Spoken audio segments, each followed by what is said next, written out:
বানাতে যাব, যেটা হচ্ছে কি হান্ডি মটন। তো আপনারা দেখুন, প্রথমে মটন নিয়ে নিয়েছি 700 গ্রাম। মটনটা ঢেলে দিলাম। তারপরে সব কেটে রেখেছি, যার ভিতরে লেটেস্ট একটা যোগ করেছি, যেটা কি পেঁপে। এই হান্ডি মটন বানাতে গেলে পেঁপে দিলে তাড়াতাড়ি সিদ্ধ হবে। তো আস্তে আস্তে সব আমি এগুলো ঢেলে দিচ্ছি।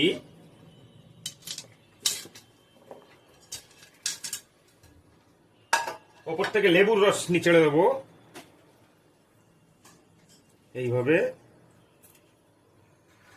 আদা রসুনের পেস্ট রেখেছিলাম, পেস্টটাও ঢেলে দিলাম।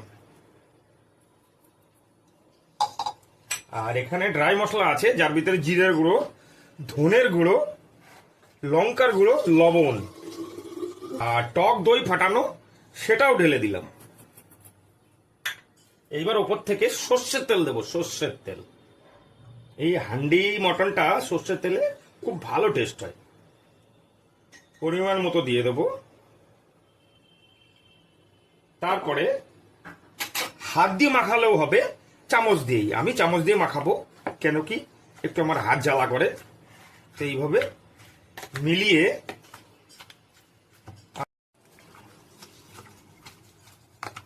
জ্বালিয়ে নেব। গ্যাসের হিটটা কম রাখতে হবে, কেননা মাটির হাঁড়ি, একদম ডিমে আছেই বানাতে হবে। এটা ম্যারিনেট করা মাংস ঢেলে দেবো। এইবার আমরা বাঙালি, আমরা আলু খাই, যে কোনো কিছুতে আলু দিই। তো আমি 5 পিস আলু কেটে দিয়েছি গোটা। এটা ওর সঙ্গে সিদ্ধ হয়ে যাবে এইভাবে। তেল দিয়ে দেবো। কেন দিচ্ছি তার কারণটা আপনাদেরকে বলছি।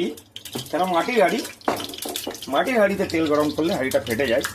তেল গরম হয়ে গেছে, এখানে আস্ত জিরে, ইলাইচি, দারচিনি, লং দিয়ে দেবো। আর সঙ্গে শুকনো লঙ্কা, তেজপাতা। এটাকে হালকা আছে লাল করে ওপর থেকে ঢেলে দিলাম। তারপরে এর যে ঢাকনি দিয়ে ঢেকে দিলাম। লগভগ 1 ঘন্টা কম হিটে পাকাতে হবে।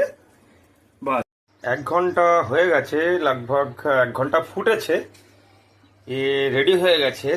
এই দেখুন কত সুন্দর রেডি হয়ে গেছে। তো ওপর থেকে ধনের পাতা ছড়িয়ে দেব। ব্যাস, হান্ডি মটন রেডি।